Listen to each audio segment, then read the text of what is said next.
Hey guys, it's Tiffany. Hope you're doing well. I am back today with a whole bunch, 10 of them, because they come in a set.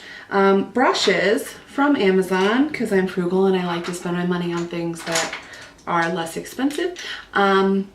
Here are the dupe Artis brushes, and I am super excited to go through them and see if I like them, how they apply my foundation. You know, there's 10 of them, so I'm sure that we can find some use for some of them.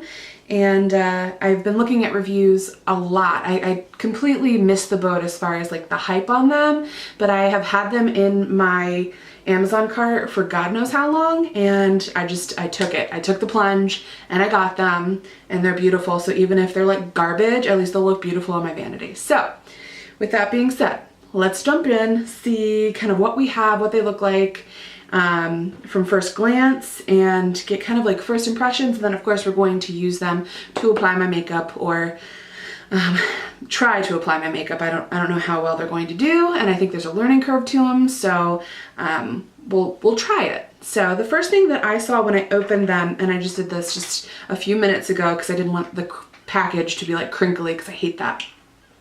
There's 10 brushes. They are all oval.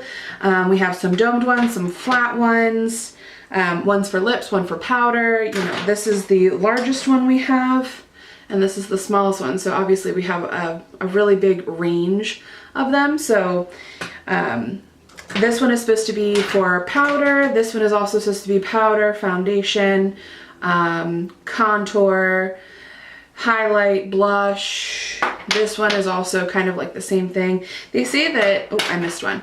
This one and this one are apparently supposed to be for your eyeshadow.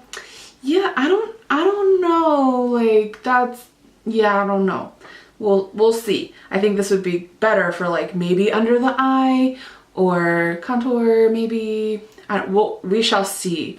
This one I think would be great for under the eye, personally. Like, and highlight and like blush. I feel like this is a good size. And maybe like if you were doing like an all over color for the eye, maybe. And then we also have some of these. Here's another one. Definitely we would be able to use that for the eye. And we have these ones that are like super skinny, and I feel like these would be for the eye, for the eyebrows, for under the eye smudging, stuff like that. So we'll try and play with those. And then we have 2 lip brushes. So one is flat and one is domed, and obviously I think you can use these for eyes too. There's 10 of them, and you would think that there would be like plenty to, because I don't think I use 10, well, that's a lie. I might use 10 brushes if I get pretty fancy with my makeup, but like overall I use, I don't know, 5, 6 brushes. Let's see, beauty blender, contour or bronzer, highlight, blush, then like two or 3. Well, I guess that's probably close. I probably use 7 brushes. I could probably get away with less than that. Anyway, I'm rambling. I think with 10 brushes, we should definitely be able to do a lot of makeup with it. We'll see if we can use all of them, if we find that one of them is definitely more useful than others. So it'll be interesting to kind of see what we use and all of that. Something that I have noticed is that some of the brushes have a little bit of a, they're a little uneven, meaning that there's just a few hairs standing up from them that are outside of it. They're really dense, slightly bendy, and I feel like they feel super soft and good quality. I'm wondering if when you dip into a liquid, or even a powder, if these little pieces that are causing, like they're a little higher than the others, are going to grab on or something wonky. So we shall see with that. I have washed my face. I have also moisturized. I washed my hands, and now I'm going to go in with some primer. This I feel like I do with my hands anyway, so we'll see how this works out. Okay. I'm using a pore filling primer. It's the one by Hard Candy. I'm looking for more primers. So I've used Porefessional and some other silicone based ones.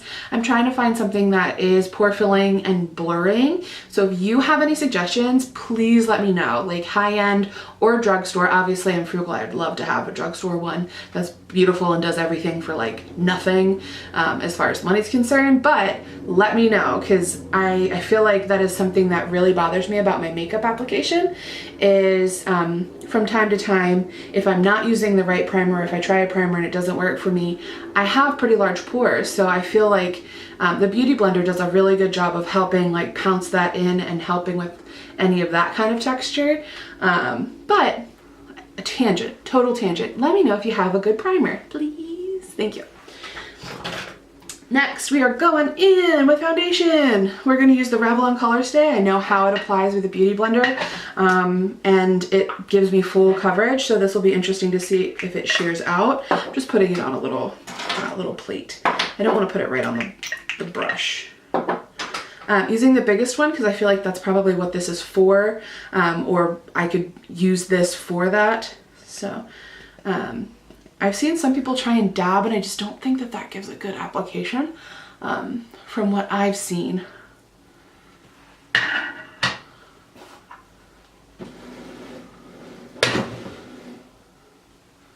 Well, I guess it's not terrible, but I'm so used to pouncing with a Beauty Blender that I feel like this is like what I should be doing, but it's pretty dense, so I don't feel like I'm getting the product. So I'm going to sweep in kind of circular motions, upward motions like I would with a brush. Let's see. I like it. It looks pretty good. I love the faces that we make when we do makeup. Like, it is just too funny to me.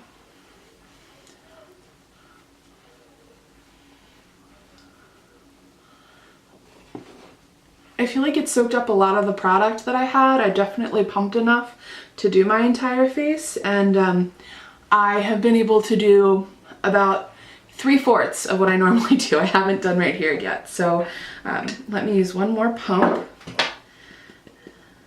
and I'm sure that'll be enough. Yeah, that's fine. So looks like it sheared it out. Well, it soaked it up. It didn't shear it out, but it looks like it soaked up some of the product. I feel like your makeup always looks so funny, like when you're doing it, like the steps. Like right now, I think I look crazy.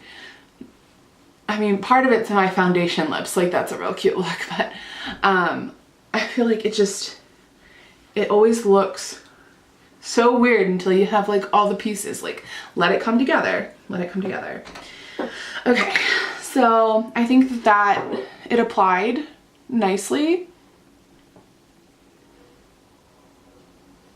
Some sheen. I still see a little bit of my redness peeking through, which is odd for this, so maybe it did shear it out just a smidge, but I think it could just be that my skin is a little warm right now, so once it cools down, I'm sure it'll be okay.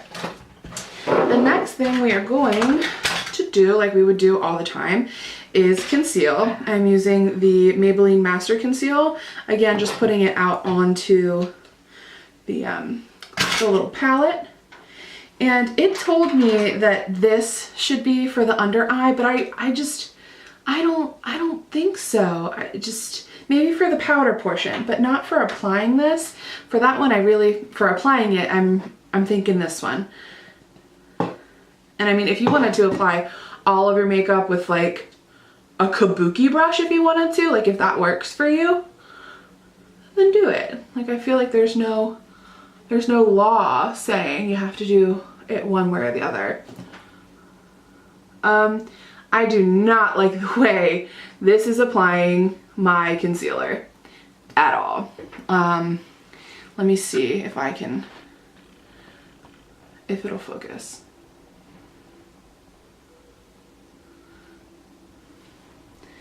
Can you see the streakiness? I hope you can, because it's like, ew. That's not good.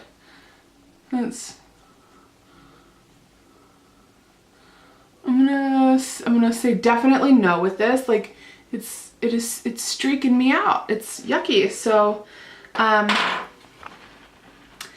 let me go get my beauty blender and blend out my concealer, and I'll come right back with the powders. Be right back.